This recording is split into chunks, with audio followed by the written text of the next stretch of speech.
Reading of Confidential SCP Files by Agent J357, December 3rd, 2166.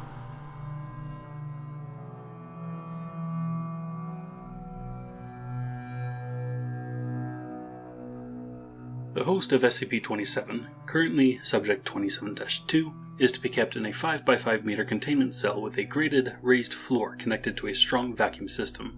All creatures removed from the subject's containment cell are to be incinerated, except for a small portion to be diverted for analysis and necropsy. The cell is to be cleaned and inspected for structural damage daily. Subject 27-2 must be monitored by at least 2 personnel at all times. Any unusual behavior or vital signs on the part of the subject, or the appearance of any unusual species in the subject's vicinity, must immediately be reported to Level 4 personnel. Security personnel assigned to SCP-27 must be inoculated against all known animal-borne pathogens, and must be armed with tranquilizer guns, with standing orders to subdue the subject if the need arises. Until SCP-27 is better understood, no personnel of Level 4 clearance or higher should approach within 200 meters of the subject. SCP-27 appears to be a phenomenon of unknown source that seems to be tied to one human subject at a time, currently SCP-27-2. As host to SCP-27, Subject 27-2 is constantly surrounded by swarming vermin that are drawn to its location.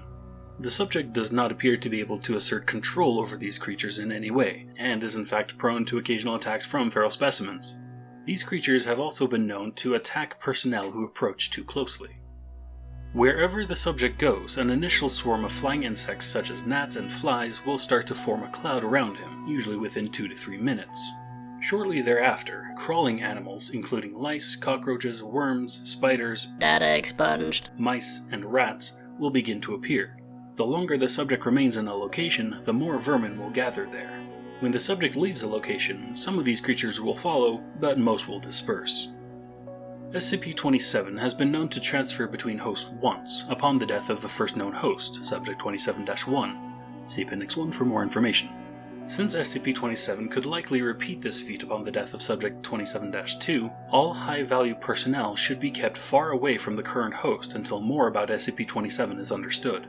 SCP-27 has also likely transferred between hosts an unknown number of times before containment. Research into potential previous hosts has commenced, with preliminary evidence suggesting that SCP-27 may have existed for at least years. It is not known yet how SCP-27 chooses or attracts animals, or even what SCP-27 exactly is. The previous host never expressed having any sort of communication with a separate conscious entity. Analysis of the current host has been inconclusive at best. April 1990. Subject 27-1 is discovered in an abandoned warehouse outside that had been completely overrun by rats, cockroaches, and other vermin, and is contained and catalogued as SCP-27. The subject is described as a Caucasian male in his late 30s, of average height, but gaunt, filthy, and covered in bites and scratches. The subject also shows symptoms of degraded mental health, evidence of heavy use of alcohol and illicit drugs, and signs of prolonged sleep deprivation. October 2000. Subject expires. Autopsy shows more than 70% of the subject's body, data expunged, a colony of rats nesting in the subject's abdomen for at least generations. October 2000. Between 140 and 150 hours after the subject's death, security officer reports being awoken by breathing problems due to a large horsefly having crawled up his nose, later shown to have laid eggs. Subsequent observations lead to categorization of Officer as Subject 27-2. The original host is reclassified as Subject 27-1, and SCP-27 is redefined. Data expunged. The following interview was conducted on October 2000, shortly after Subject 27-2 was identified and transferred to the containment cell that had housed Subject 27-1. Good morning, Officer. How are you feeling? Scared. Confused. Mostly scared, though. Understandable. And itchy.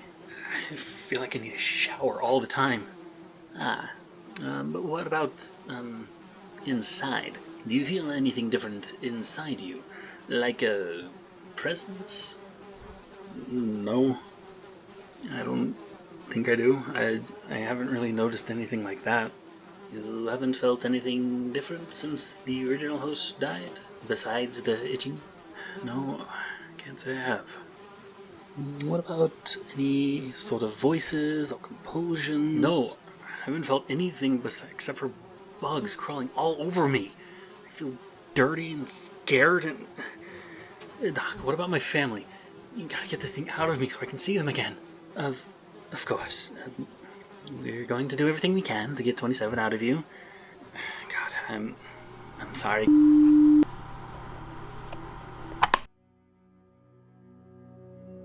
Note: shortly after this interview took place, Dr. Jameson and several other members of the research team for SCP-27 were transferred to the SCP-1772 project.